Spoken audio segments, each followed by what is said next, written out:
The cold didn't care that Finn Callahan had $2.47 to his name. It bit through his thrift store jacket, crept under the duct tape holding his left sneaker together, settled into his bones like it owned him. October in Portland, the kind of evening where the sun gave up early and the rain threatened but never quite delivered. Finn pushed through the door of Mel's diner. The bell chimed. Nobody looked up. That was fine. That was the plan. 16 years old, and he'd perfected the art of not being seen. Shoulders hunched just enough, eyes down but not suspicious. The exact posture that let you slip through a crowd like smoke. At Roosevelt High, they called kids like him ghosts, scholarship kids. The ones who ate lunch in bathroom stalls and did homework in corners and never ever made eye contact with guys like Blake Sullivan and his football crew. Invisibility was survival.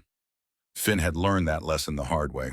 The diner smelled like burnt coffee and fryer grease and the particular desperation of people who had nowhere better to be.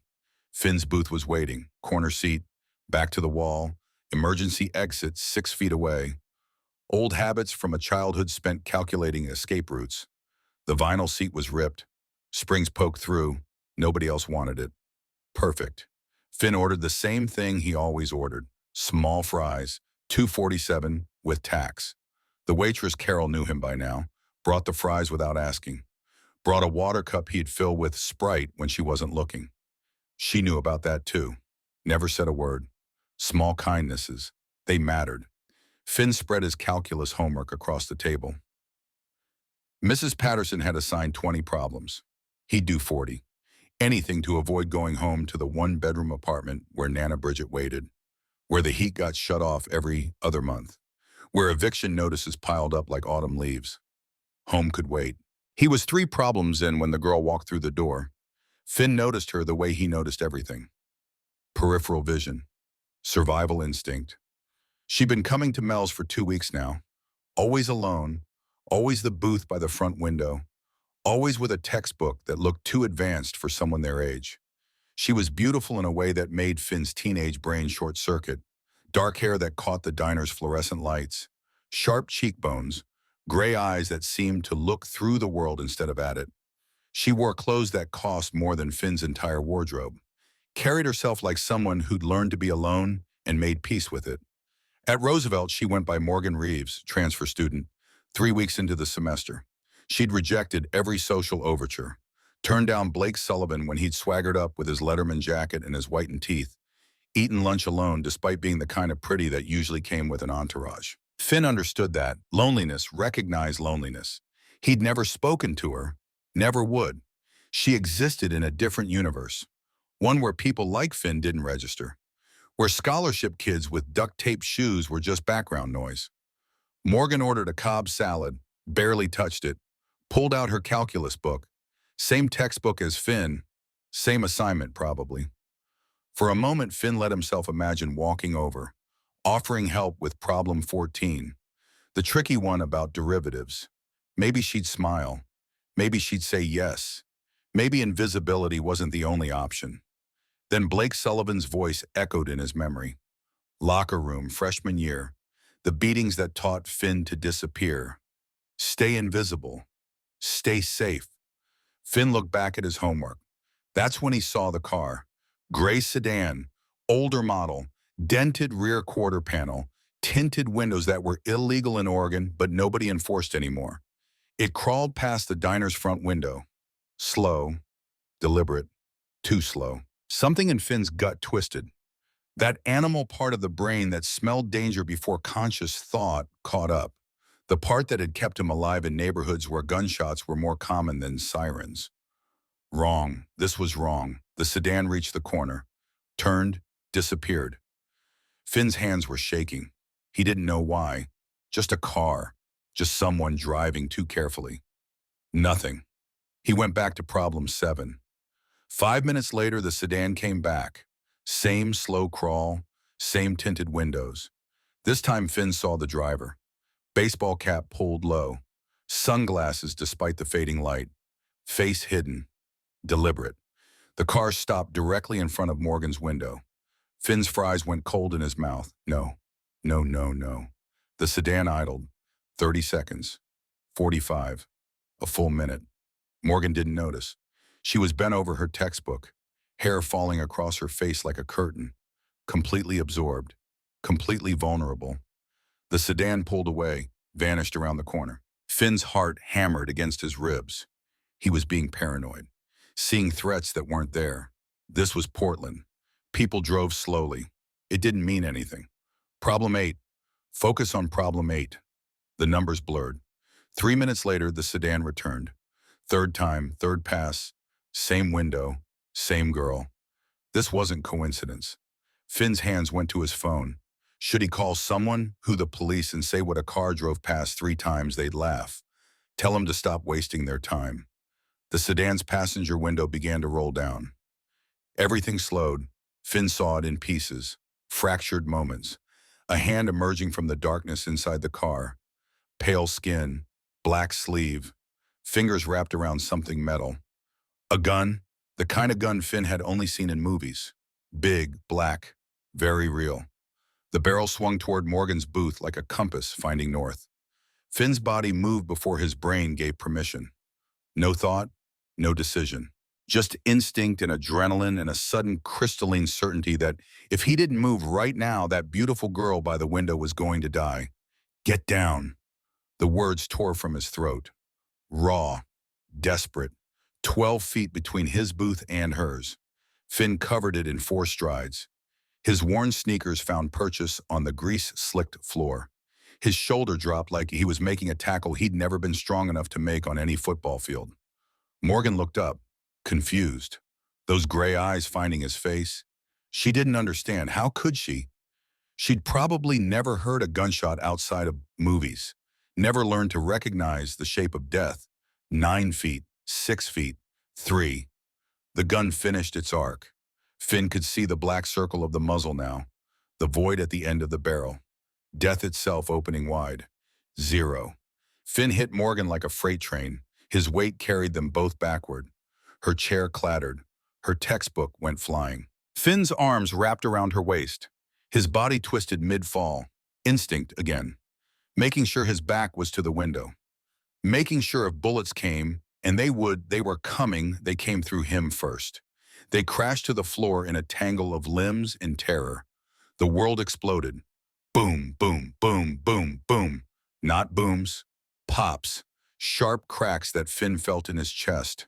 The window behind them ceased being glass and became 1,000 crystal razors. Wood paneling splintered. Vinyl seats erupted in puffs of foam.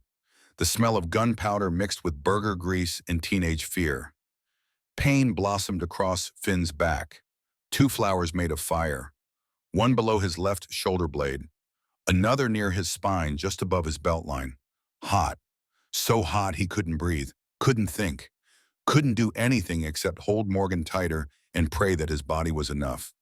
That he'd covered her completely. That she was alive, alive, alive. Please God, let her be alive. The gunfire stopped. Silence rushed in, broken by car alarms, distant screaming, the wet, labored sound of Finn's breathing. He tried to push himself up, tried to check if Morgan was okay. His arms wouldn't work right. Everything felt distant, cotton, wrong. Don't move. Morgan's voice, small, sharp. Oh God, don't move. There's so much blood. Blood, his blood. Finn could feel it now.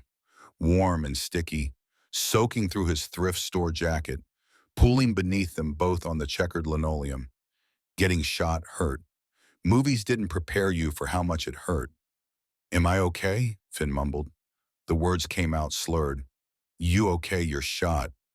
Morgan was crying now, her hands on his face, her gray eyes swimming with tears. You're shot. You're shot. Why would you don't even know me. Finn tried to smile. It probably looked more like a grimace. Seemed like the thing to do. Somewhere far away, sirens began to wail, getting closer, louder. The sound of help that might be coming too late. But beneath him, warm and alive and trembling like a trapped bird, Morgan was untouched. Finn had done it.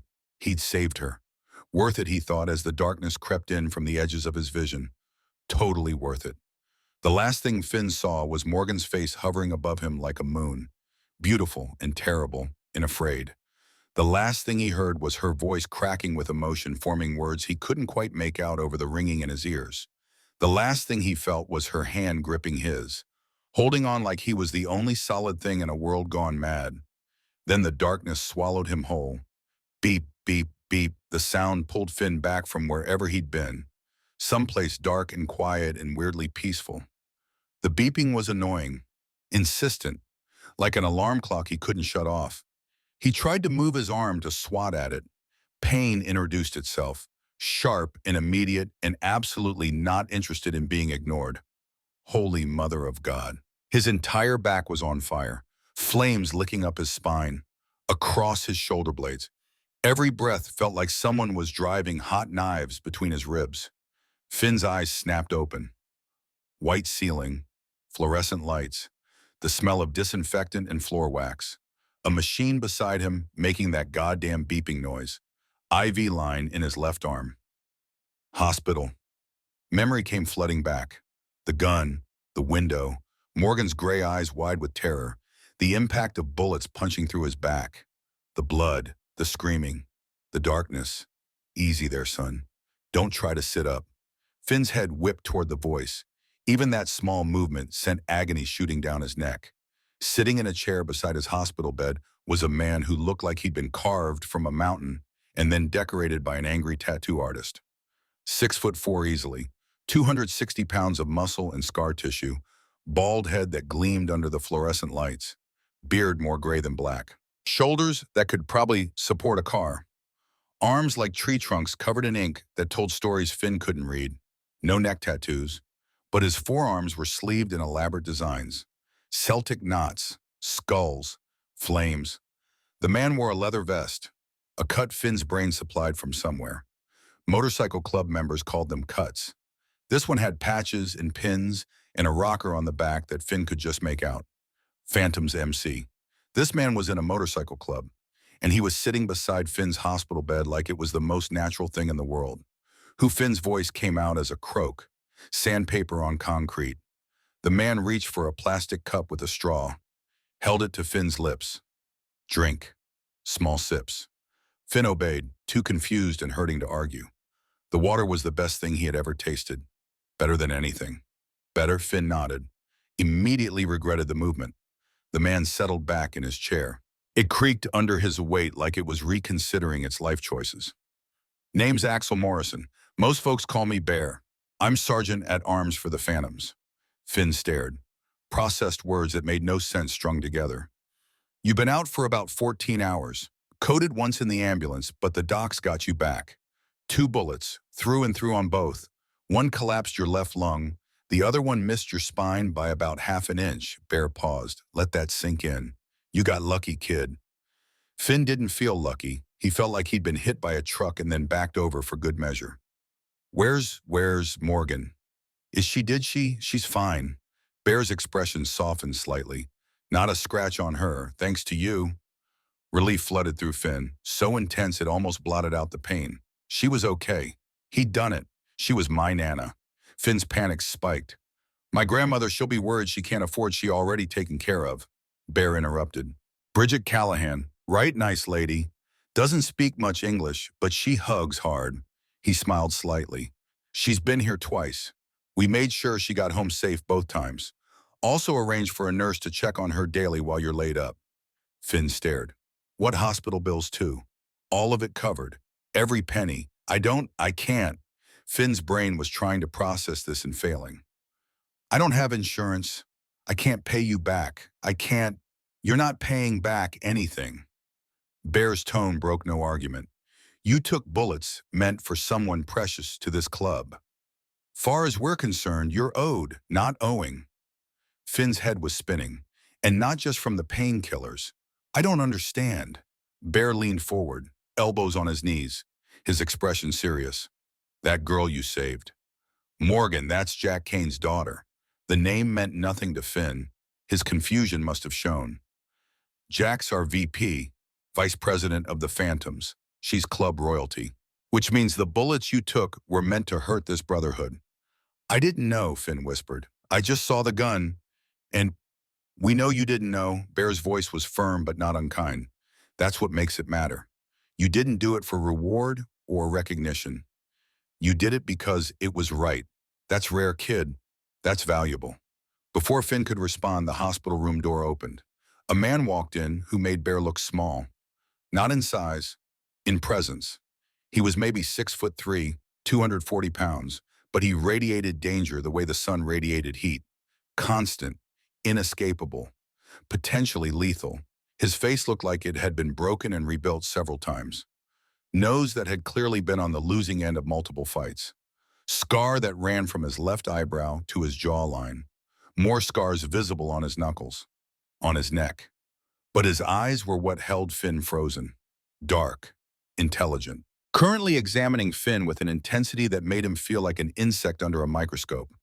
This man wore the same cut as Bear, same patches, but more of them, earned through years of God knew what. Jack Reaper Kane. Had to be. This him? The man's voice was gravel in a cement mixer. Yeah, Reaper. Bear stood. This is Finn Callahan. Jack approached the bed slowly, deliberately, like he was giving Finn time to process his presence.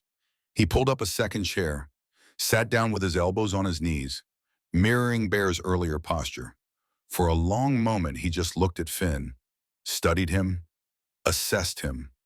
Finn fought the urge to squirm, barely won. Finally, Jack spoke.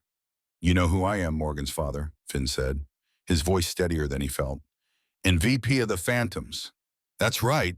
Jack's expression didn't change. You know what you did yesterday? I tried to help. You threw yourself on top of my daughter when bullets were coming through that window. You took 2 rounds in the back. You could have died. Jack's jaw tightened. You should have died. Doctor said if that second bullet had been half an inch to the right, it would have severed your spine. You'd be paralyzed right now. Finn swallowed hard. Is Morgan really okay? And that's when Jack's expression cracked. Not much, just a slight softening around the eyes. A barely perceptible relaxation in his shoulders. She's perfect. Not a scratch. You made sure of that. Jack reached out slowly, telegraphing his movement, gripped Finn's forearm with a hand that was rough, calloused, scarred. The hand of a man who'd lived hard and fought harder. You gave me the greatest gift anyone's ever given me. You gave me my daughter's life. Finn didn't know what to say to that. What could you say? I didn't really think about it, he admitted. I just moved. I know. That's what makes it honorable. Jack released Finn's arm, sat back. Most people freeze when bullets start flying. Natural human response. But you ran toward the danger to save a girl you didn't even know. I know her, Finn said softly. I mean, I don't know her, but I've seen her at school. She seems... He trailed off, unsure how to finish that sentence. Lonely Jack finished for him. Yeah, she is. Being my daughter comes with a price. Hard to make friends when your dad's in and your life's potentially in danger. He stood up. Finn noticed for the first time that there were other people in the hallway outside his room. Men in cuts, standing guard. I need to ask you something important, Jack said, and I need you to be honest with me. Can you do that? Finn nodded, even though moving his head sent pain shooting down his neck. The guys who did this, the Gray Vipers, they're our enemies. They've been testing us, pushing boundaries. This shooting, that was an escalation, an act of war. Jack's expression hardened. We're going to respond. That's not a question. But before we do, I need to know, do you remember anything about the shooter, the car? Anything that might help us? Finn closed his eyes, tried to pull details from the chaos of memory. Gray sedan, older model, dent in the rear quarter panel, driver's side, tinted windows. I didn't see the shooter's face, just his arm and the gun. When he opened his eyes, Jack was smiling. It wasn't a nice smile. That's more than enough. He nodded to Bear. Send that to Ghost. Tell him to check traffic cams in a 5-block radius. That dent's distinctive. Bear pulled out his phone, stepped into the hallway. Jack turned back to Finn. You need anything? Food books. Someone to threaten the nurses into giving you better pain meds. Despite everything, Finn almost smiled. I'm okay. You're a 16-year-old kid recovering from gunshot wounds. You're not okay, Jack's voice was firm. But you will be. He headed for the door. Paused. Your grandmother. Bridget Wright, Finn nodded. She's a good woman. Worried sick about you. We're making sure she's taken care of while you're in here. Jack's gaze was intense. And when you get out, when you're healed, we're going to talk about the future, about options. Options, you saved my daughter. That debt doesn't get paid in cash or handshakes. It gets paid in family. Jack's expression was serious. The phantoms take care of our own. And whether you knew it or not, the second you threw yourself on those bullets, you became ours. With that cryptic statement, he left. His boots heavy on the linoleum floor. Finn lay there, mind reeling. Family. What did that even mean? He didn't have long to wonder. 5 minutes later, the door opened again. Morgan walked in. She looked different from the untouchable girl at school. Her dark hair was pulled back in a messy ponytail. Her face was scrubbed clean of makeup. She wore an oversized hoodie that probably belonged to someone in the club. Jeans, sneakers. She looked younger, more vulnerable, more real. "Hi," she said softly, hovering by the door like she wasn't sure if she was allowed to come closer. "Hi," Finn echoed. His heart was doing weird things in his chest. He didn't think that was related to the collapsed lung. "I wanted to come sooner, but Dad said I should wait until you were awake, and—" She trailed off, worrying at her bottom lip. "Can I sit?" "Yeah, of course." She pulled the chair Jack had vacated closer to the bed. Sat down, her hands clasped in her lap.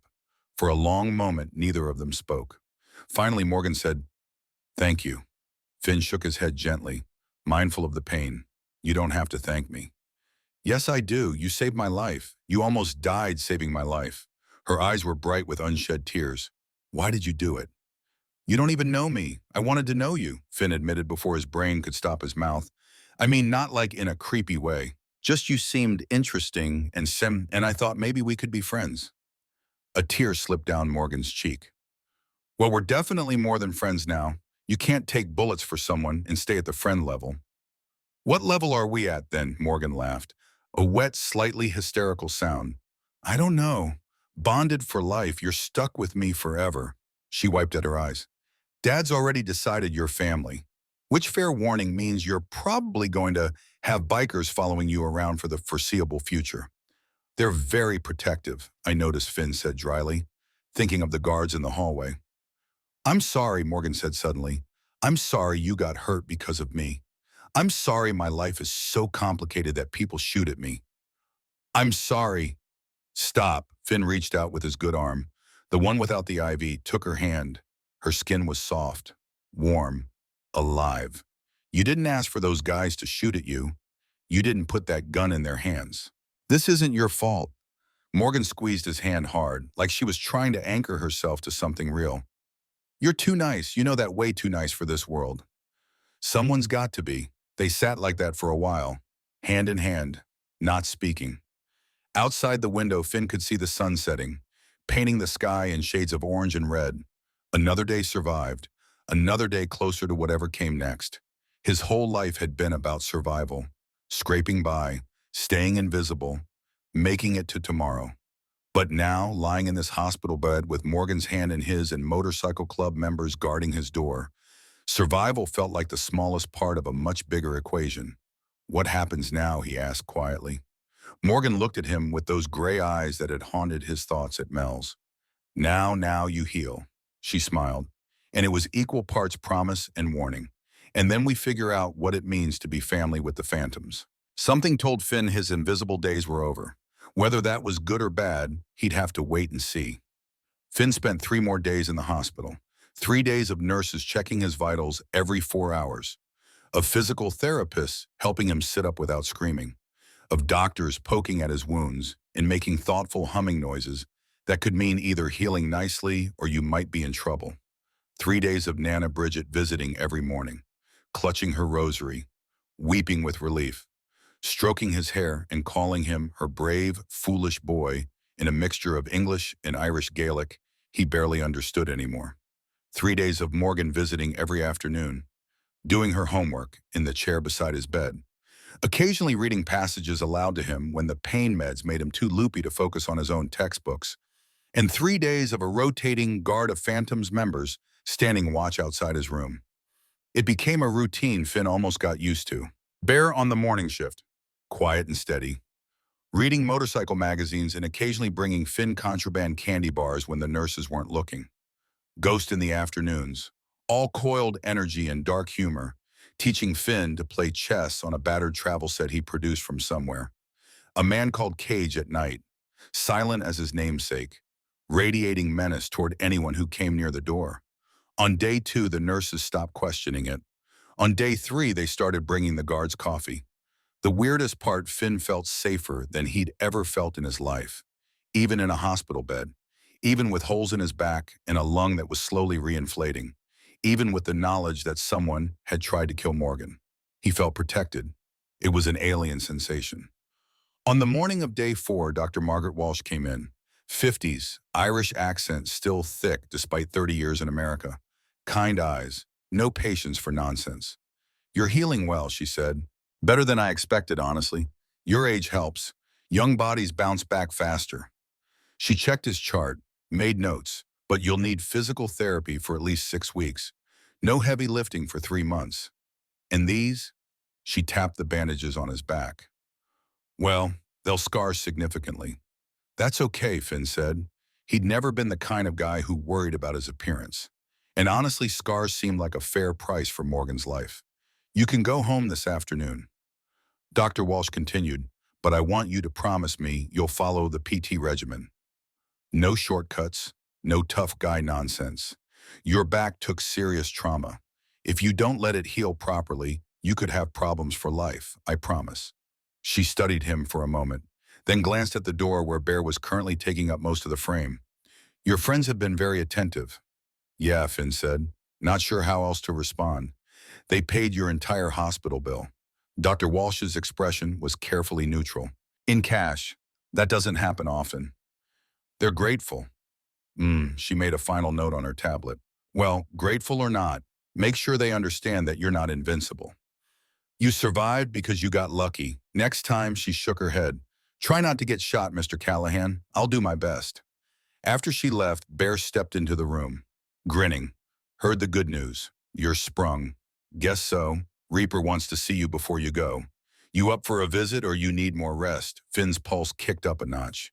He hadn't seen Jack since that first day, though Morgan had mentioned her father was handling business, which Finn was learning was code for doing scary motorcycle club things we don't talk about in polite company. "I'm up for it." Bear nodded, stepped into the hallway. 30 seconds later, Jack Kane walked in, and the room suddenly felt smaller. Today, Jack wore his full cut, all patches and pins that meant things in the MC world Finn was only beginning to understand. But it was the expression on his face that made Finn's stomach tighten. Satisfaction mixed with something darker, something final. "How you feeling, kid?" "Better, ready to get out of here." "Good, because we need to talk." Jack pulled up the familiar chair, leaned forward, voice dropping. "You remember what you told me about the car?" Finn nodded. "That dent you mentioned. We found it." Jack's smile was cold. Traffic camera caught the sedan 2 blocks from Mel's. Heading east, ran the plate. Stolen, of course. But the VIN led us to a chop shop in Viper territory. "Did you find the shooter?" "We found everyone involved." Jack's expression was granite. "The driver, the shooter, and the Viper lieutenant who ordered the hit. They had some interesting things to say once we convinced them to talk." Finn didn't ask what convince meant. He wasn't sure he wanted to know. "They're done," Jack continued. "The driver and shooter are currently explaining themselves to the police, complete with confessions and evidence we may have helped arrange. They'll be in prison for the next 20 years minimum." And the Lieutenant Jack's expression darkened. He won't be ordering any more hits. The finality in those words settled over the room like a shroud. Finn understood what wasn't being said, what couldn't be said, what had happened in whatever warehouse or basement or dark place the Phantoms used for their brand of justice. He should have been horrified, should have been scared. Instead, he felt a grim satisfaction. Those men had tried to kill Morgan, had shot him, and now they'd faced consequences. Was that wrong? Probably. But sitting in this hospital bed, his back still throbbing with every breath, Finn found it hard to care about moral ambiguity. "Thank you," he said quietly. Jack's eyebrows rose. "You're thanking me. You made sure they couldn't hurt anyone else." "Damn right I did." Jack reached into his cut, pulled out an envelope. Inside was a stack of bills, all hundreds, easily $5,000. I can't, Finn started. It's not, it's not charity, Jack interrupted. It's compensation for what you did, for what you lost. He ticked off on his fingers. You missed a week of school. Your clothes were destroyed. Your grandmother's been stressed to hell and back. This covers it. It's too much. It's not enough, but it's a start. Jack's expression softened slightly. Kid, you saved my daughter. Money can't repay that, but I can make sure you and Bridget don't have to choose between rent and food anymore. Finn's eyes burned. When was the last time someone had looked out for him like this? When was the last time anyone had cared if he had enough to eat? There's something else, Jack said. At school. I heard you've been having problems. Finn's jaw tightened. Of course the club had looked into his life. Of course they knew about Blake Sullivan and his goons. It's fine, he muttered. It's not fine. But it will be. Jack stood up. The guys who've been giving you trouble, they're going to learn some manners. Not from me. I don't threaten kids. His smile was predatory. But let's just say their fathers and I are going to have some conversations. Father to father, before Finn could respond, his phone buzzed on the bedside table. The new phone Bear had given him. Top of the line, programmed with club contacts. Finn picked it up, glanced at the screen, unknown number. His blood went cold. The message was simple, terrifying. You got lucky, scholarship boy. Next time we won't miss. Tell Kane we're coming for what's his. Below the text was a photo. Finn, walking into Roosevelt High that morning, clear as day. They'd been watching him. We're still watching him. Jack saw Finn's face, was beside him in two strides. Show me. Finn handed over the phone, watched Jack's expression go from stone to murder. Bear. Jack's voice was ice. Get in here. Bear appeared immediately. Jack showed him the phone. Bear's face darkened when just now, Jack was already moving. Pulling out his own phone. Making calls. Ghost. We've got a problem. Yeah, active threat. I need you and Cage at Finn's apartment. Now, full sweep. If there's anyone watching, I want them detained. He paused, listening. No, bring them to the warehouse. I want to have a conversation. Jack hung up, turned to Finn. Pack your things. You're not going home. What? That text, that's a direct threat. They know where you live, where you go to school. They're escalating. Jack's jaw was granite. You and Bridget are moving, tonight. The one place vipers can't touch you. Where Jack's expression was grim. The clubhouse. An hour later, Finn sat in the passenger seat of Bear's truck. His meager possessions in a duffel bag at his feet. His new leather jacket draped over his shoulders. Behind them, 3 motorcycles followed. Ghost. Cage. Another member whose road name Finn hadn't caught. An escort. Protection. Because apparently Finn's life was now the kind that required armed guards. They pulled up to his apartment building. 4 stories of crumbling brick and desperation. Home. Nana Bridget was waiting on the stoop, wrapped in her flowered shawl despite the mild October evening. The moment she saw Finn, she moved faster than a 72-year-old woman with bad knees should be able to move. Mo Bua Chailin, my brave, foolish boy. Bear had barely put the truck in park before she was yanking open the passenger door, pulling Finn into a hug that made his healing wounds scream in protest. Finn didn't care. He hugged her back, breathing in her familiar scent of lavender soap and peppermint candies. She was crying and scolding him in rapid Irish Gaelic. Something about bullets and bravery and never again, never again. Finn just held her. Let her get it out. Let her be scared and relieved and angry all at once. When she finally pulled back, she turned to Bear with fierce eyes. Ta tu tar ace ere, a thup hired do Bear's Irish, was clearly limited. But he understood enough. Yes, ma'am, we took care of him. She studied Bear for a long moment. This massive tattooed biker who probably outweighed her by 200 pounds, then nodded sharply. Go Rabe Maith Agat. Thank you. She turned back to Finn, took his face in her wrinkled hands. We're leaving going with these men. Just for a little while, Nana, until it's safe. Her eyes searched his face, looking for lies, for danger, finding only truth. Then we go. A chusle mo croí. Pulse of my heart. We go. 20 minutes later, they pulled away from the only home Finn had ever known. Everything that mattered fit in 2 duffel bags and a worn suitcase. As they drove through Portland's darkening streets, Finn watched his neighborhood disappear in the side mirror. The bodega where he bought day-old bread. The laundromat where Nana spent every Saturday. The basketball court where he'd learned to avoid eye contact. Gone. All of it. He should have felt sad. Lost. Instead, he felt relief, because ahead of them, glowing in the gathering darkness, was the Phantom's MC Clubhouse, a converted warehouse surrounded by motorcycles and men who'd sworn to protect him. A fortress, a sanctuary, a place where invisible boys could finally be seen. Jack was waiting when they pulled up, along with a woman Finn had seen in photos on Morgan's phone. Beth, Jack's sister, the den mother of the Phantoms. She was shorter than her brother, softer, but her eyes held the same intensity, the same sharp intelligence. "You must be Bridget," she said to Nana, her voice warm. "Welcome. You are safe here." Nana studied this strange American woman who lived with bikers and seemed completely comfortable with it, then nodded. "Go ride Maith Aget." Beth smiled. "You're very welcome. Now let's get you both settled. I've got rooms ready, food cooking, and I don't take no for an answer about either." She led Nana toward the clubhouse, chattering about Irish ancestors and family recipes and making Nana's tight expressions soften slightly. Jack approached Finn. "You good?" Finn looked around. At the motorcycles, the men, the fortress walls, at Morgan emerging from a side door, smiling when she saw him. "Yeah," Finn said. "I think I am." Jack's hand settled on his shoulder, careful of the wounds. "Welcome home, kid."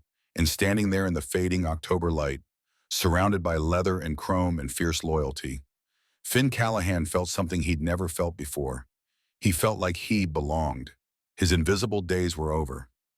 What came next, he didn't know. But for the first time in 16 years, Finn wasn't facing it alone. The Phantom's MC Clubhouse sat on 3 acres of fenced land on the industrial edge of Portland. A converted warehouse surrounded by motorcycles and men who lived by codes most people would never understand.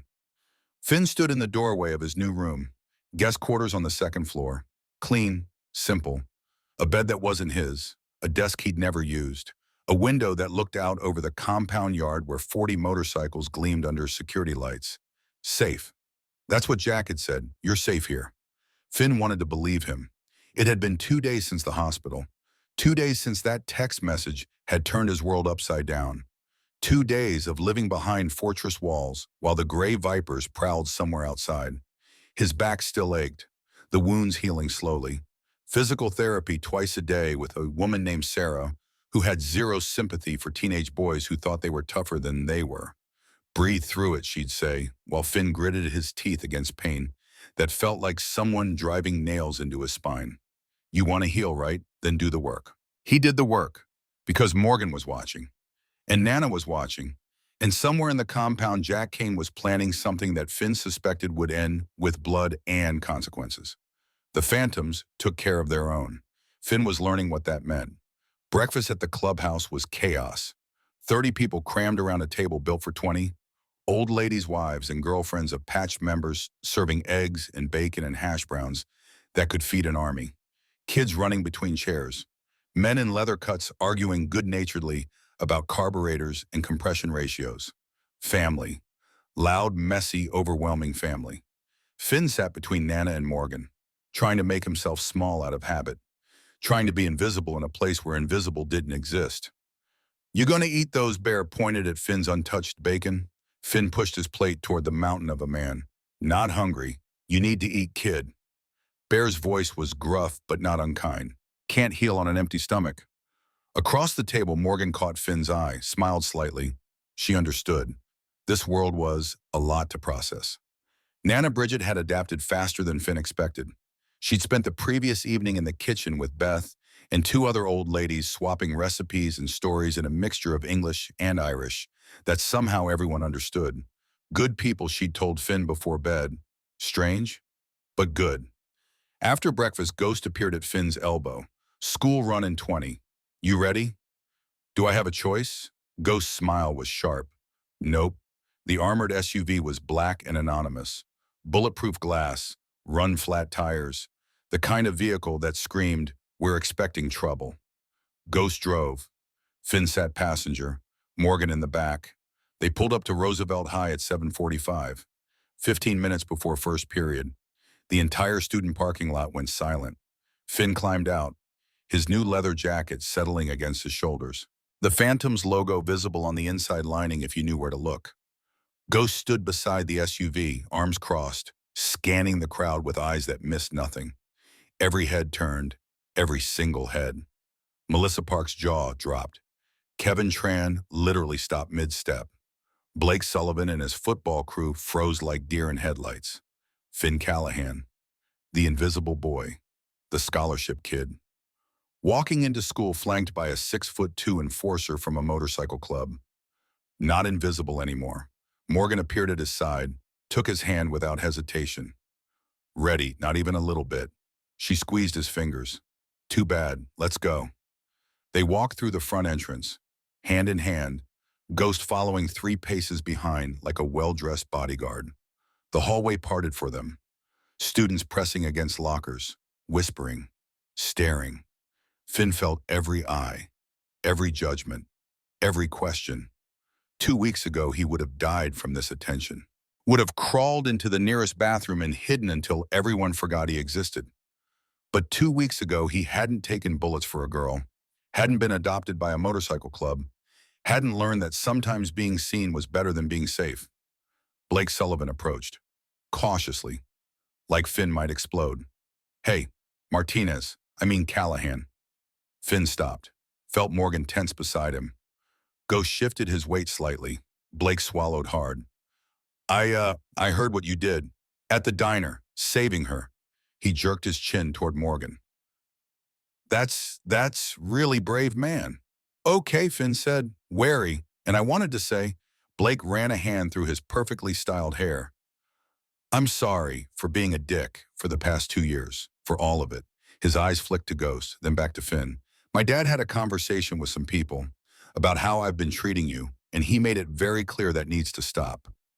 Blake's fear was obvious, pathetic even. But his apology, that seemed genuine. Okay, Finn repeated, we don't have to be friends. Just leave me alone from now on. Relief flooded Blake's face. Yeah, absolutely. And if anyone else gives you trouble, let me know. I'll handle it. He backed away quickly. Morgan waited until Blake was out of earshot. What did Ghost people say to his dad? Finn looked at the enforcer, who smiled blandly, just had a friendly conversation about respect and consequences. The morning passed in a blur of stares and whispers and careful distance. Teachers who'd never noticed Finn suddenly remembered his name, called on him in class, praised his homework.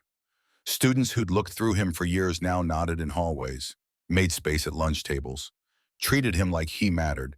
It should have felt good. Instead, it felt hollow. They weren't seeing Finn, they were seeing the club, the protection, the threat of violence if they stepped wrong. Only Morgan seemed to see him, really see him. At lunch, she led him to a table by the windows, away from the center, away from the popular kids who suddenly wanted to be friends. You okay? She asked, stealing a fry from his tray. Just adjusting. To what? To people being afraid of me instead of ignoring me. Morgan's expression softened. They're not afraid of you. They're afraid of what you represent, which is that actions have consequences, that you can't just treat people like garbage and expect no pushback. She took his hand under the table. You're a good person, Finn. The club didn't make you that. You were that before. When you threw yourself on bullets for a stranger, I wasn't thinking. Exactly. You just acted. That's who you are. Finn wanted to believe her, wanted to think he was more than just a scared kid who got lucky. But looking around the cafeteria at faces that used to ignore him and now watched his every move, he wasn't sure what he believed anymore. After school, Ghost drove them back to the compound. Nana was in the kitchen with Beth, kneading dough for Irish soda bread, teaching the den mother recipes passed down through generations.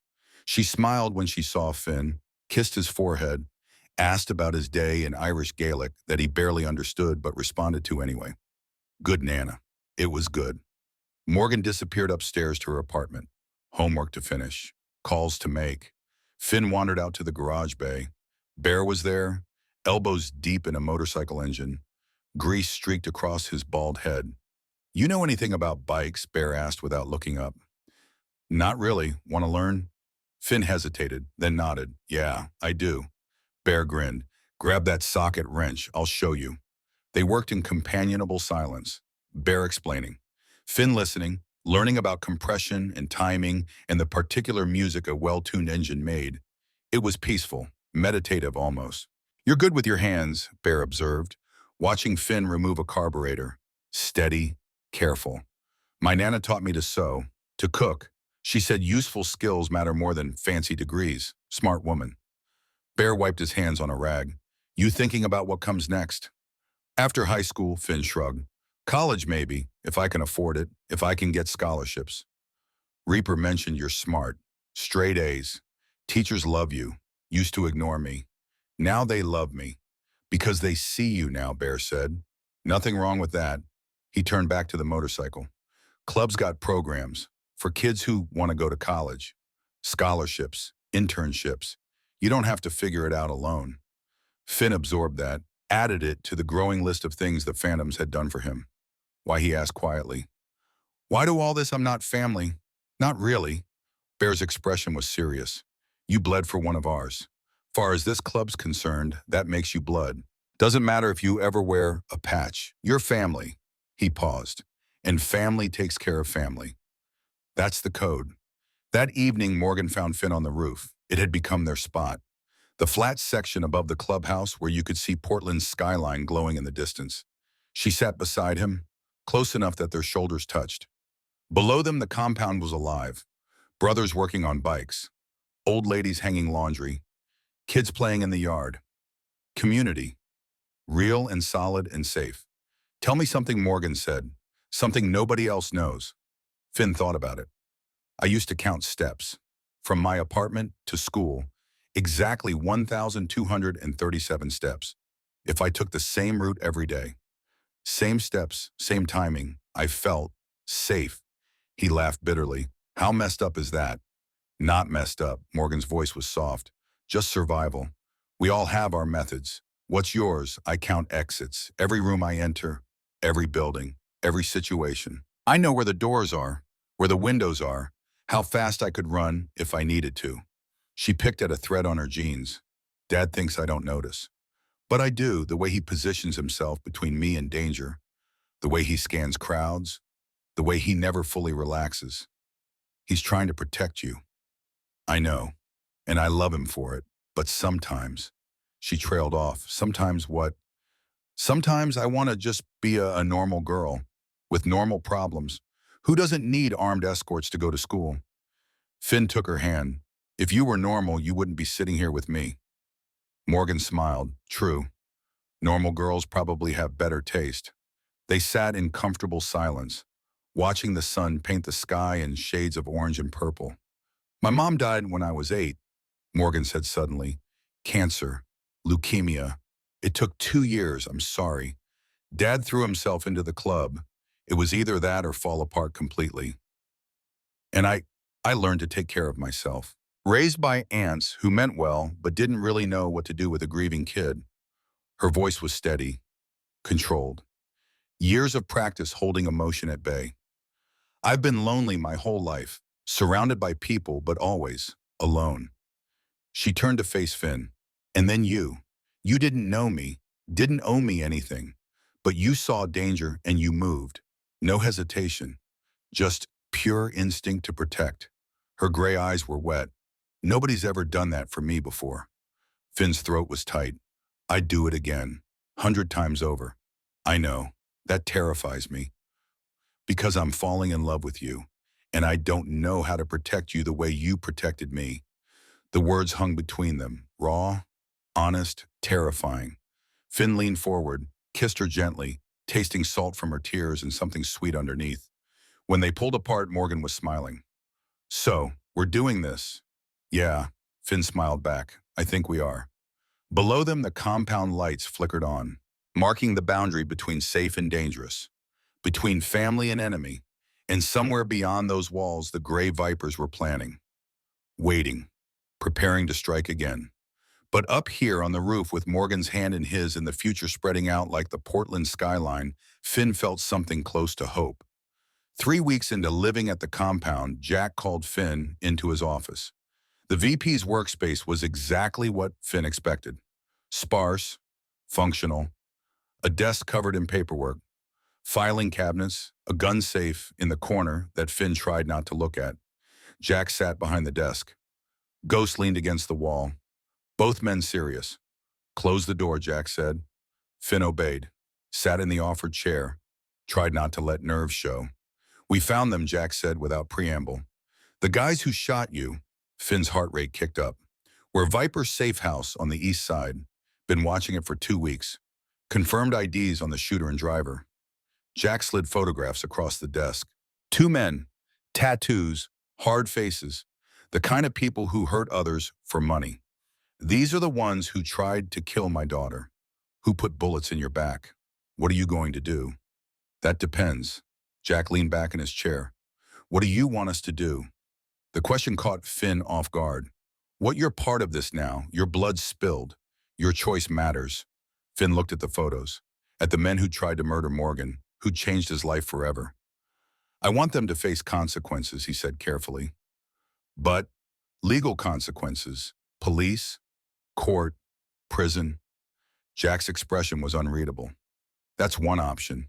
Takes longer, messier, lawyers and judges, in a system that doesn't always work." "What's the other option?" Jack's smile was cold. "We handle it ourselves. Quick. Permanent. No questions." Finn's stomach twisted. "You mean kill them?" "I mean make sure they never threaten anyone again." "Exact method." "That's details." Ghost shifted against the wall. "Kid needs to understand what we're asking. This isn't a game. We're talking about crossing lines that don't uncross." "I know what you're asking," Finn said, his voice steadier than he felt. "And I'm saying, do it legal." "Please," Jack studied him for a long moment. "Why?" "Because I don't want more blood. I don't want you going to prison for me. I don't want Morgan losing her father because some assholes tried to kill her." Finn met Jack's eyes. "You said I'm family. Family means I get a say. And I'm saying, be smart, not reckless." Ghost laughed, a sharp bark of sound. "Kid's got balls. I'll give him that." Jack's expression softened slightly. "All right, we'll do it your way. DEA's been watching the Vipers for months. We'll feed them information." "Let the law handle it." He stood, walked around the desk, gripped Finn's shoulder. "But understand something. If the legal route fails, if these guys walk, then we handle it our way." "And you don't get a vote," Fair Finn said. Jack nodded. "You're a good kid, Finn. Too good for this world, probably. But we'll try to keep you that way." After Finn left, Ghost turned to Jack. "You think the DEA will actually move?" "They will." Jack pulled out his phone. "Because we're going to give them everything. Drugs, weapons, trafficking, the full package. And if they still don't move," Ghost's smile was sharp, "then we remind the Vipers why you don't target a Phantom's family." 4 days later, the plan came together. Jack gathered the core members in the clubhouse meeting room. Finn was invited. A courtesy, a recognition that this was his business too. Ghost spread photos and maps across the table. Viper safe house on Halsey. 3 confirmed targets. Curtis Drake, Viper lieutenant. He ordered the hit. Ghost tapped another photo. Marcus Webb, shooter. Rick Coleman, driver. All 3 in one location. When Bear asked, "Tomorrow night, Friday. They're moving a shipment. We've got DEA ready to raid at 9 p.m. Bear frowned. "We're just handing them to the feds." "It's what the kid wanted." Jack's voice was firm. "And the kid's got a point. Legal consequences last longer than bullets," Ghost continued. "But there's a problem. Drake's getting paranoid. Might move before the raid. We need insurance." "What kind of insurance?" Cage asked. "The kind where we make sure he stays put until the feds arrive." Ghost looked at Finn. "And that's where our boy comes in." Every eye in the room turned to Finn. "Me." His voice cracked slightly. "What can I do?" "You can be bait," Ghost said simply. "Drake wants revenge. Wants to finish what he started. We let him think he can get to you." Jack's jaw tightened. "Absolutely not." "Hear me out," Ghost insisted. "We control the environment. Stack the deck. Kid goes to Mel's Diner. Same place as the first shooting. Drake can't resist the symbolism." "It's too dangerous," Jack said. "Is it Ghost challenged?" We have 15 brothers positioned. Roof, kitchen, parking lot. Drake makes a move, we've got him surrounded, and the DEA's 5 minutes out. He looked at Finn. Kid wants legal consequences. This guarantees it. Attempted murder caught in the act. Witnesses, evidence. No way Drake walks. The room fell silent. Finn's heart was hammering. Every instinct screamed no, screamed danger, screamed run. But then he thought of Morgan, of Nana, of every day spent looking over his shoulder. This could end it, really end it. I'll do it, he said. The hell you will, Jack snapped. Finn stood, met Jack's eyes. You said I'm family, that I get a say. Well, I'm saying I'll do it. Finn's voice was steady now. I'm tired of being afraid, tired of running, tired of letting other people fight my battles. This ends Friday. One way or another, Jack looked like he wanted to argue, to pull rank, to forbid it, but he didn't, because Finn was right. This was his fight too. Morgan's going to kill me, Jack muttered. Morgan doesn't have to know, Ghost said. Not until it's over. Bear shook his head. Princess finds out we kept this from her. She'll kill all of us. Then we better make sure it works, Jack said grimly. He turned to Finn. You do exactly what we say. Stay in position. Don't be a hero. We've got the perimeter. You're just the lure. Understood. Jack's expression was fierce. And if anything goes wrong, anything, you hit the ground and stay there. Clear, clear. Ghost began outlining positions, timing, contingencies. Finn half listened, his mind already at Mel's diner, in the booth by the window, waiting for men who wanted him dead. He should have been terrified. Instead, he felt calm, focused. This was right. This was necessary. And he wasn't alone anymore. Friday evening arrived too quickly and too slowly. Finn stood in his room, staring at himself in the mirror. He wore the leather jacket, the Phantom's logo visible inside, armor of a different kind. His back still ached, the scars pulling when he moved. Reminders of what he had already survived. A knock on the door. Yeah, Morgan walked in, her eyes red, angry. You were going to do this without telling me. Not a question, an accusation. Finn turned. How did you Ghost can't keep secrets from me? I've known him since I was 6. She crossed her arms. You were going to use yourself as bait and not tell me. It's safer if you don't know. That's my decision. Not yours, Morgan's voice cracked. I can't lose you, not now, not when I just found you. Finn closed the distance between them, took her hands. You won't lose me. I've got 15 phantoms watching my back. Your dad, Ghost, Bear, everyone.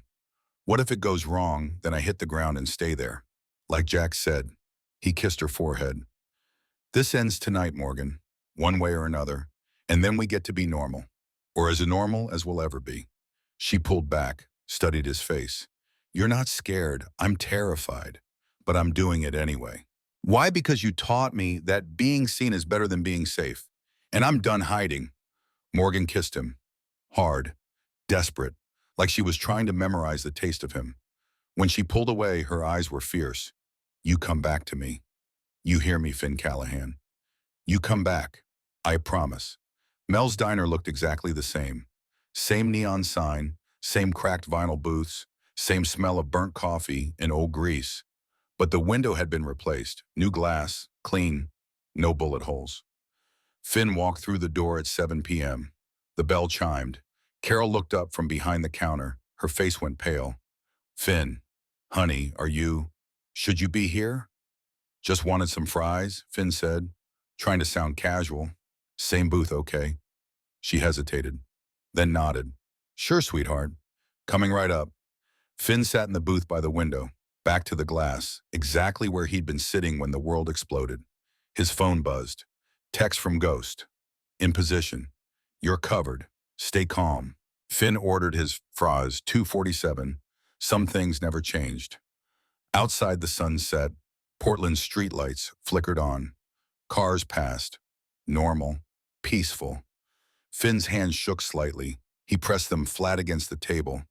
7:15, 7:30, 7:45. Maybe they wouldn't come. Maybe Drake had gotten spooked. Maybe this was all for nothing. Then he saw it. Gray sedan, different from before, but the same energy, the same wrongness. It circled once, twice. On the third pass, it stopped, right in front of the window. Finn's pulse hammered. He forced himself to breathe, to stay still. The back door opened. 3 men climbed out, leather jackets, viper patches, faces hard with intent. Curtis Drake led them, tall, lean, scar across his throat, eyes cold as January. They walked through the diner door. The bell chimed. Carol dropped a plate. It shattered on the floor. Everyone in the diner looked up, saw the vipers, started moving toward exits. Drake walked straight to Finn's booth, slid into the seat across from him. Up close, he looked older, harder, the kind of man who'd done terrible things and slept fine. "You got balls, kid. Coming back here." His voice was gravel and cigarettes.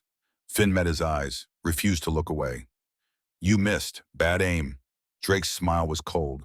"Won't miss this time." He pulled a gun, set it on the table between them. Casual, like it was a cell phone. Around the diner, people were fleeing, Carol screaming at someone to call 911. Drake's 2 companions blocked the exits, guns visible now. This was really happening. "You know why I'm here?" Drake asked conversationally. "To finish what you started?" Smart kid. "Yeah. Can't have people thinking the Vipers are soft. Can't have some scholarship brat making us look weak." He leaned forward. "Nothing personal, just business." "It's personal to me," Finn said, his voice steadier than he felt. "You tried to kill someone I care about. Shot me in the back." Drake shrugged. Casualties of war. Finn's phone buzzed. He didn't look at it, knew what it said. 30 seconds. "Stay calm." "This isn't war," Finn said. "This is you being a coward." Drake's expression darkened. "Watch your mouth, kid. Or what? You'll shoot me in front of witnesses in a diner full of cameras." Finn was stalling now, buying time. "You're already looking at attempted murder charges. Adding actual murder just makes it worse." Drake laughed. "You think I care? You think I'm worried about cops?" He picked up the gun, aimed it at Finn's chest. "No," Finn said quietly, "but you should be worried about them." The diner door exploded inward, not crashed, exploded. 15 men in leather cuts flooding through every entrance. Windows, kitchen, front door. Phantoms, every single one. Jack led the charge. Bear beside him, ghost moving like smoke. "Drop it." Jack's voice could have cut steel. "Drop it or die right here." Drake's head whipped around, saw the phantoms, saw the guns, saw that he was surrounded and outgunned and completely screwed.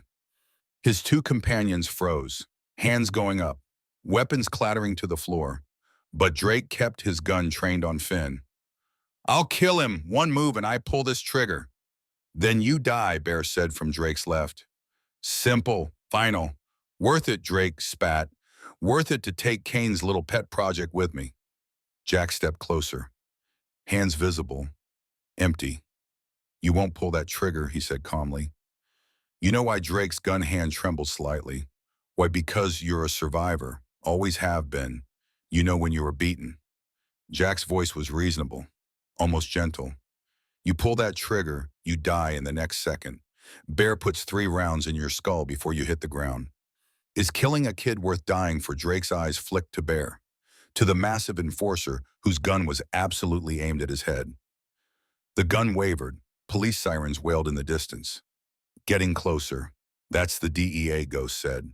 "Been watching you for weeks. Got enough evidence to put you away for 20 years. He smiled coldly. "Or you can die here. Your choice." For a long moment, nothing moved. Finn couldn't breathe, couldn't think, could only stare at the gun pointed at his chest. Then Drake lowered the weapon, set it on the table, raised his hands. "Smart choice," Jack said. Bear moved in, zip-tied Drake's hands behind his back with practiced efficiency, did the same to the other 2 Vipers. The DEA burst through the door 30 seconds later. Agents in tactical gear, weapons drawn. They found 3 Vipers already restrained, surrounded by bikers, with enough witnesses to make the case airtight. "Curtis Drake, you're under arrest for attempted murder, drug trafficking, and racketeering."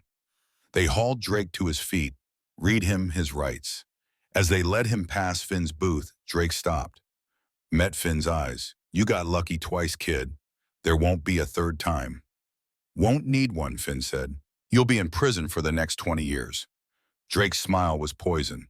Prison's just another kind of territory. We'll see who gets lucky. Then he was gone, dragged out to waiting police cars, sirens painting the street in red and blue. Jack sat down across from Finn, in the same seat Drake had occupied. You okay? Finn's hands were shaking, adrenaline crash hitting hard. Yeah, I think so. You did good, kid. Really good. Jack's hand settled on Finn's shoulder. It's over. The Vipers are done. Drake's going away. And you're safe. Finn wanted to believe him, wanted to feel relief. Instead, he felt numb, exhausted, like he'd run a marathon and finished, but couldn't remember why he'd started. Morgan appeared in the doorway, hair wild, eyes frantic. She saw Finn, alive, whole, ran to him, nearly knocked him over with the force of her hug. Don't ever do that again, she said into his chest. Don't ever. I won't. I promise. Bear appeared beside them. Come on, let's get you home. Home, the clubhouse, the compound, the place where Finn Callahan had learned what family meant. As they walked out of Mel's diner for the second time in a month, Finn glanced back. Same booth, same window, same place where his life had changed. But this time he was walking out on his own, surrounded by people who'd fight for him, protected by a family he'd never asked for but desperately needed. The invisible boy was gone. In his place stood someone stronger, someone seen, someone valued. And for the first time since that first bullet had punched through his back, Finn Callahan felt something close to peace. The war was over. The Vipers were finished. And tomorrow was full of possibilities. But tonight he just wanted to go home. The Gray Vipers fell apart in less than a week. Curtis Drake went to federal lockup. No bail. Facing RICO charges that carried mandatory minimums stretching into decades. His lieutenants scattered like roaches when the lights came on. Some ran, some flipped. Some made deals with prosecutors that put their former brothers behind bars. The DEA seized 4 safe houses, 300,000 in Param, enough drugs to put half of Portland in jail, enough weapons to start a small war. Within 10 days of the Mel's Diner trap, the Gray Vipers ceased to exist as an organization. Jack had been right. Legal consequences lasted longer than bullets. Finn sat in his room at the clubhouse, November rain tapping against the window, the news playing on his phone. Another Viper arrested, another domino falling. It's over, Morgan had said that morning. Really over. Finn wanted to believe her. A knock on his door pulled him from his thoughts. Yeah, Jack stepped in, still in his cut, just back from somewhere Finn probably didn't want to know about. We need to talk. Finn's stomach tightened. Those words never meant anything good. Jack sat on the edge of the bed, looked tired, older than his 44 years. The Vipers are done, finished. They won't be coming after you or Morgan or anyone else. That's good, which means... Jack met Finn's eyes. You and Bridget can go home. Back to your apartment. Back to normal life. Finn hadn't expected that, hadn't let himself think about it. The apartment, the tiny one-bedroom with peeling wallpaper and a radiator that clanked. The place where he'd counted steps and made himself invisible and survived on $2 meals. Home. We fixed it up, Jack continued. New locks, security system, couple of the brothers repainted, fixed that leak in the bathroom you mentioned and you didn't have to do that. Yeah, we did. Jack's expression was serious. You're not a prisoner here, Finn. You never were. You can leave whenever you want, but you'll always have a place here. Always. Finn looked around the room, the bed he'd slept in for a month, the desk where he'd done homework while Morgan sat beside him, the window overlooking the compound where men laughed and worked and lived by codes that made sense even when the world didn't. What if I don't want to leave? Jack smiled slightly. Then you stay as long as you need. But kid, you've got to live your life eventually. Go to school, make plans, figure out who you want to be. He stood. The clubhouse is a sanctuary, not a prison. Don't confuse the two. 2 days later, Finn and Nana Bridget moved back to their apartment. The Phantoms helped, Bear driving the truck, Ghost and Cage carrying boxes, Morgan supervising with an efficiency that would have made a general proud. The apartment looked different. Fresh paint on the walls, new locks on the doors, windows that actually closed properly, the bathroom leak fixed, new appliances in the tiny kitchen that Nana had cried over. It's too much, she'd said in Irish. Too much kindness. Bear had just smiled. No such thing as too much, ma'am. They settled in over the weekend, finding old rhythms. Nana cooking in the small kitchen, Finn doing homework at the table, the familiar sounds of their building. Mrs. Rodriguez's television through the thin walls. Mr. Park's footsteps overhead. Normal, ordinary, safe, but different too, because Finn was different. Monday morning arrived with Portland's typical November rain. Finn stood in front of the bathroom mirror. The scars on his back were visible when he twisted. Two puckered circles of scar tissue. Entry wounds that would mark him for life. Proof, evidence, permanent reminders that he'd done something that mattered. He pulled on his shirt, his leather jacket, the Phantom's logo inside a secret he carried. The bus ride to Roosevelt High felt surreal. Finn had spent a month being driven in armored vehicles, protected by men with guns, living behind fortress walls. Now he stood at a bus stop with strangers, rode public transportation, walked through streets that suddenly seemed dangerous and exposed. But nobody bothered him. Nobody even looked twice. Maybe that's what safety really was. Not walls and guns, but the knowledge that you had people who would come if you called. Finn's phone buzzed as he walked through the school gates. Text from Bear. You good? Yeah, I'm good. Call if you need anything. We're 20 minutes out. Finn smiled, slipped the phone into his pocket. The hallway parted for him. Still, even without Ghost as an escort, even without visible protection, people remembered. People knew. Blake Sullivan approached between second and third period. Hey, Callahan, got a second? Finn stopped, wary out of habit. Blake looked nervous, genuine. No trace of the swaggering bully from freshman year. I wanted to ask, there's this freshman, Owen Bennett, getting hassled by some seniors, and I thought maybe you could talk to them. Why me? Blake smiled slightly. Because they're scared of you. Not gonna lie, everybody's a little scared of you. I'm not scary. You took bullets for someone. You've got MC connections. You made the Vipers disappear. Blake's expression was earnest. Whether you mean to be or not, you're scary. In a good way. In a way that makes bullies think twice. Finn considered. Thought about being invisible. Being prey. Being afraid every single day. Where is he? This Owen kid. Blake's relief was obvious. Courtyard. They corner him during lunch. I'll handle it. At lunch, Finn found Owen Bennett exactly where Blake said he'd be. Skinny freshman, maybe 14, glasses, backpack that looked too heavy. Three seniors looming over him like vultures. Finn recognized the dynamic instantly. Predator and prey, the strong feeding on the weak. Everything he'd been for 2 years. He walked over, casual, confident, like he owned the space. Problem here. The seniors turned, saw Finn. Recognition flickered across their faces. No problem, one of them said quickly. Just talking. Looked like more than talking. Finn's voice was calm, but something in his posture made the seniors take a step back. Owen's with me now. Anyone has an issue with him, they have an issue with me. We clear. The seniors exchanged glances, saw Finn's leather jacket, remembered the stories, made a choice. Yeah, clear. We were just leaving. They left. Fast. Owen stared at Finn like he'd just witnessed a miracle. How did you? They've been hassling me for weeks. How did you just? Finn shrugged.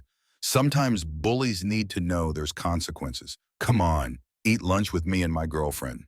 Morgan was waiting at their usual table by the windows. She saw Owen, understood immediately, smiled and made space. Owen sat, still shell-shocked. I'm Finn. This is Morgan. I know who you are.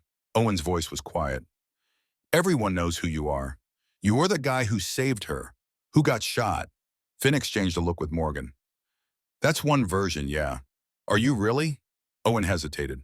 Are you really in a motorcycle club? I'm friends with people in a club. There's a difference. Finn pulled out his phone, typed Owen's number in. Anyone gives you trouble, any of those seniors come back, you text me, understand? Owen nodded, looking like he might cry from relief. Why are you helping me? Finn thought about being invisible, about counting steps, about 2 years of bathroom stalls and averted eyes and survival, because someone helped me once. Seemed right to pass it on. The rest of November passed in a blur of normalcy. School, homework, physical therapy for Finn's back, dates with Morgan that felt deliciously ordinary, movies, coffee shops, walking through Powell's bookstore holding hands. Nana adapted to their newly upgraded apartment, started taking ESL classes at the community center, made friends with other Irish immigrants, smiled more than Finn had seen in years. The weight of poverty hadn't disappeared, but it had lightened. Finn still worked part-time at the bookstore, still budgeted carefully, still shopped at Goodwill, but now there was breathing room, space between desperation and disaster. The Phantoms had done that, had given them safety and stability and the luxury of thinking beyond tomorrow. 3 weeks after moving home, Jack called. Clubhouse, Sunday, 5 p.m. Bring Bridget. Wear something nice. What's this about? You'll see. Sunday arrived cold and clear, November giving way to the threat of December. Finn and Nana took the bus to the industrial district, walked the last 3 blocks to the compound. The parking lot was packed, 40 motorcycles, maybe more. Every member present. This wasn't casual. This was official. Jack met them at the door, clean-cut, pressed shirt, as dressed up as Finn had ever seen him. Right on time. Come on. He led them through the clubhouse, through the main room where brothers stood in formation, where old ladies lined the walls, where the energy thrummed with anticipation, to the center of the room, where a table sat, and on that table, a wooden box. Finn's heart hammered. Morgan stood off to the side, smiling, in on the secret. Jack turned to face the assembled club. Brothers, family, we're here for an important reason, his voice carried, commanding attention. 5 weeks ago, a kid none of us knew threw himself on bullets meant for my daughter, took 2 rounds in the back, nearly died. The room was silent, listening. Since then, Finn Callahan has proven himself time and time again, kept our secrets, honored our trust, helped us bring down the Vipers legally. Smart, respectful, brave. Jack's gaze swept the room. He's 16, still in high school, still figuring out his life, so I'm not bringing emotion to patch him in, not yet. That's a decision he needs to make when he's ready. Murmurs of agreement, but what I am proposing, what I'm asking this club to vote on, is whether we offer Finn Callahan something we rarely give. Jack opened the wooden box. Inside was a leather vest, black, simple, no patches, no rockers, but on the back, embroidered in silver thread. Friend of the Phantoms, this vest, Jack held it up, represents protection, respect, family. It means Finn's under our wing. It means anyone who touches him answers to us. He looked around the room, all in favor. Every hand went up, unanimous. The pounding started, fists on tables, boots on floor, a thunderous approval that shook the walls. Jack turned to Finn. Finn Callahan stepped forward. Finn's legs moved, carrying him to the center of the room. Oh, to Jack, to the vest. You're not a member, Jack said, and you don't have to be, but you're family, and this club takes care of family. He held out the vest.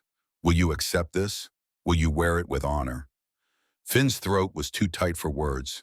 He nodded. Jack helped him into the vest, settled it on Finn's shoulders. Perfect fit. The room erupted.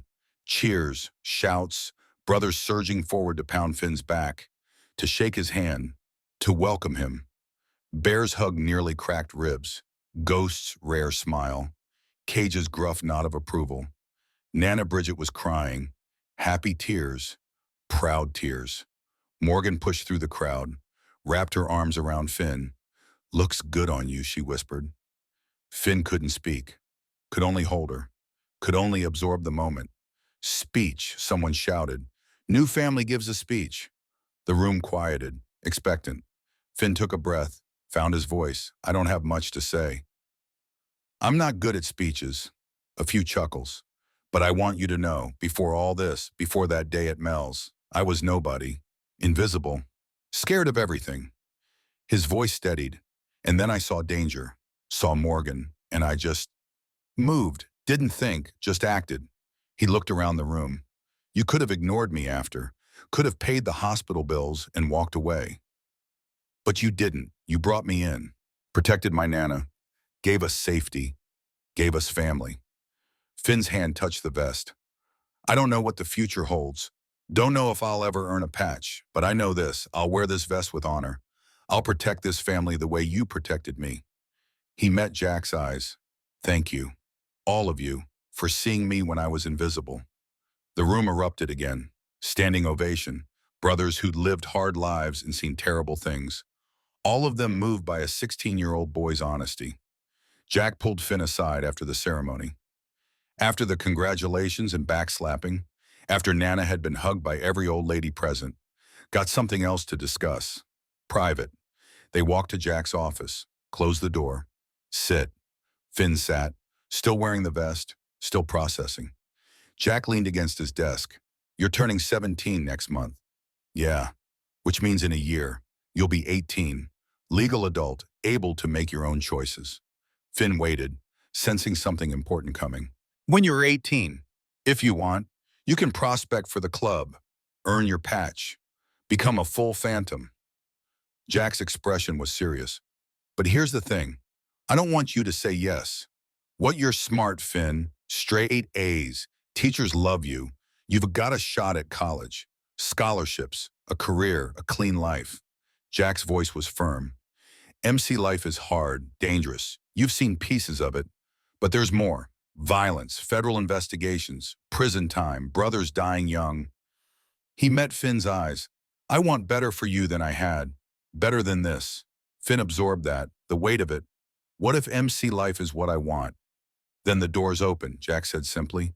But I'm asking you, graduate high school, go to college, live normal for a while, see what that world has to offer. And if I still want this after then, we'll be here. Club's not going anywhere. You can prospect at 22, 25, 30, doesn't matter. Jack's hand settled on Finn's shoulder. You earned the choice. That vest proves it. But choices mean freedom to say no, not just yes. Finn thought about that, about futures branching in different directions. Thank you, he said quietly, for giving me time to decide. You're a good kid, Finn. Jack smiled. Let's see if we can keep you that way. The week before Thanksgiving, Finn made a decision. He and Morgan were on the compound roof, their spot, watching Portland's lights flicker in the distance. I want to host Thanksgiving, he said, at our apartment. Me and Nana. Morgan turned, surprised. Your apartment's tiny. How many people? Your dad, Bear, Ghost, Cage, you, Beth maybe, us and Nana. 8 people. In a space for 4. Finn smiled. Nana says family doesn't need space. Just love. I want to prove we can do this, can be normal, can give back. Morgan kissed him softly. Your Nana's raising you right. Thanksgiving morning arrived with rare Portland sunshine. Nana had been cooking since dawn. Irish and American traditions mixing. Roasted turkey that barely fit in their small oven, coal cannon, soda bread, pumpkin pie that Beth had helped make the day before. The apartment smelled like heaven. 5 p.m. Knock on the door. Finn opened it. Jack stood there, dressed in jeans and a sweater, no cut, almost unrecognizable as the VP of a motorcycle club. He held a bottle of wine, looked uncertain.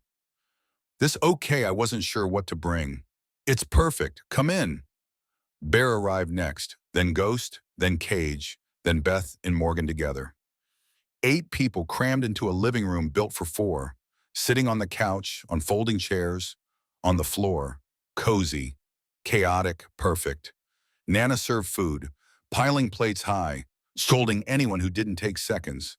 They ate, laughed, told stories. Bear described his worst motorcycle breakdown. Stranded in Idaho with a blown engine and no cell service. Ghost talked about learning to ride, crashing 6 times before he figured out the clutch. Even Cage, silent Cage, told a story about his daughter, safe with her mother, far from club life. When dinner was finished and plates were cleared, Nana stood, tapped her glass. We do toasts in Ireland. Each person says what they're grateful for. She looked around the cramped apartment, at faces that had become family. I am grateful for these good people who saved my grandson, who gave us safety when we had none. She raised her glass. Slante, slante, everyone echoed.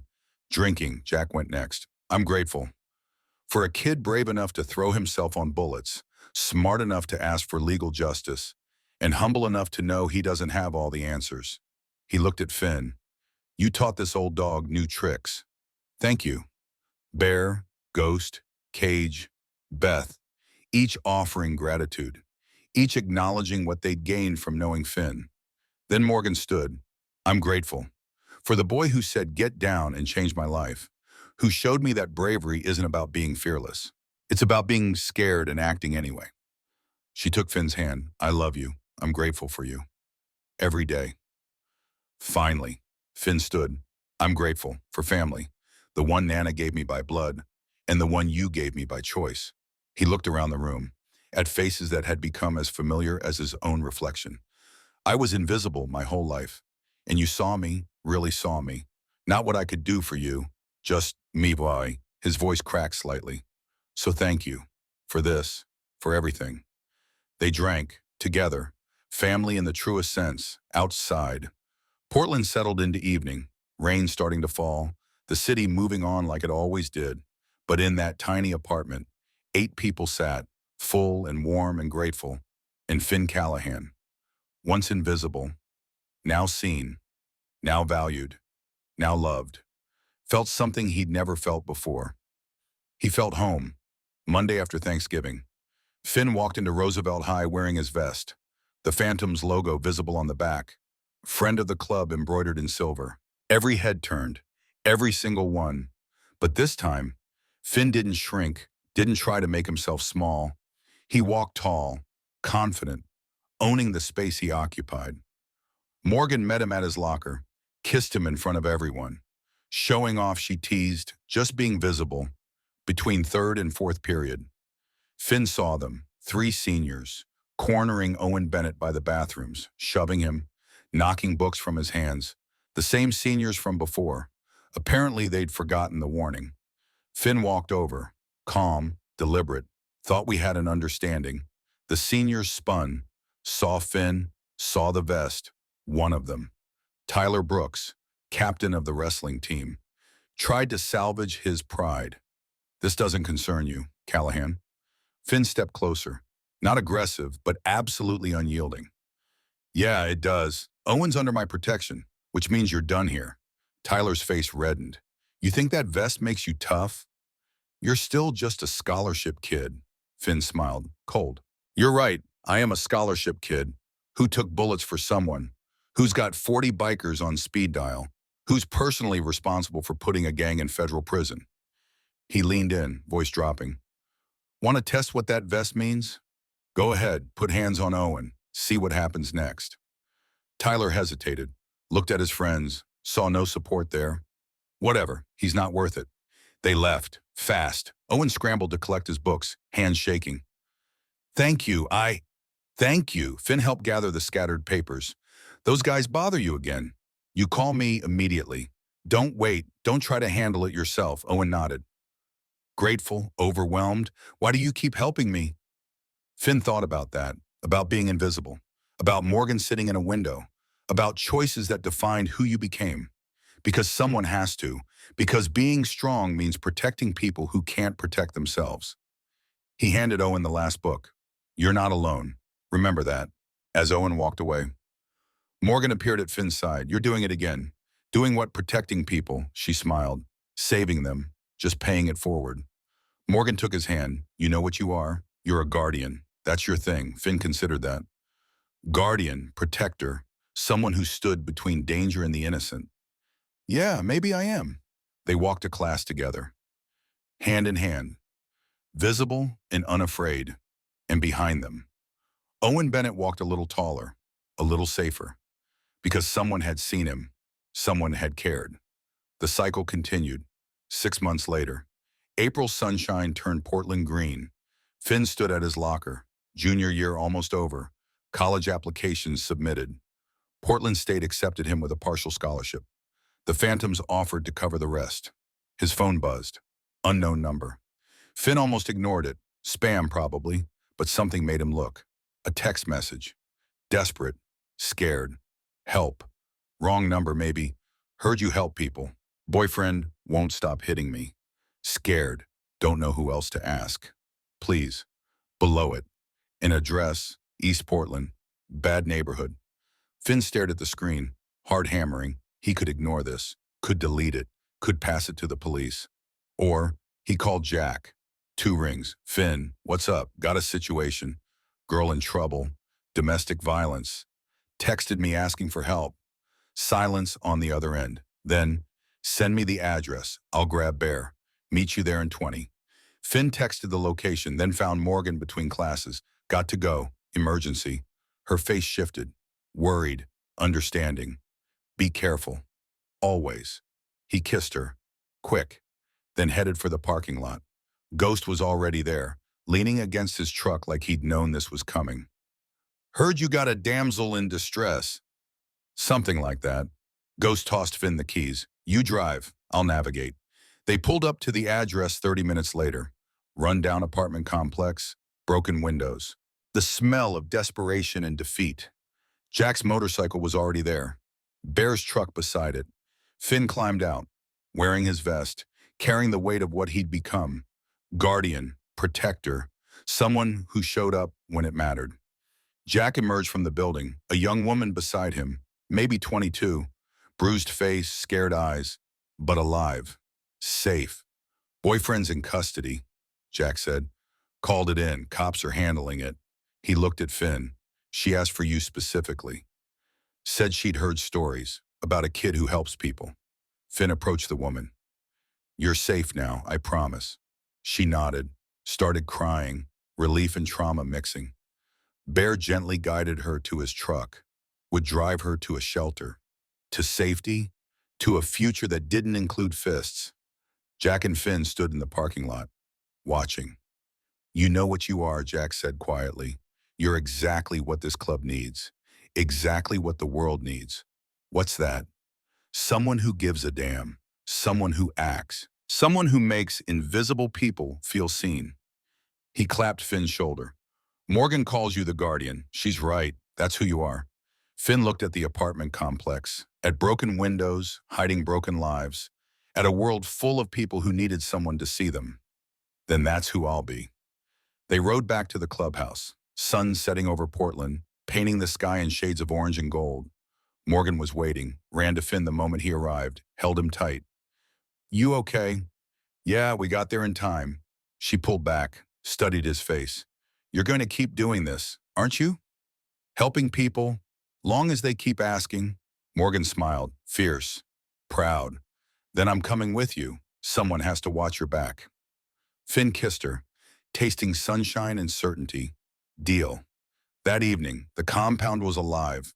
Brothers working on bikes, kids playing in the yard, old ladies preparing dinner. Family, real and solid and safe. Finn stood on the roof, his spot, looking out over Portland. Below. Nana laughed at something Beth said. Jack supervised repairs on a Harley. Bear arm wrestled a prospect and won. Ghost played chess with Cage. Community, brotherhood, home. Morgan joined him, slipped her hand into his.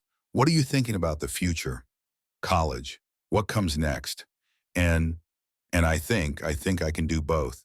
Be a student, be a guardian, help people, live normal. He turned to face her.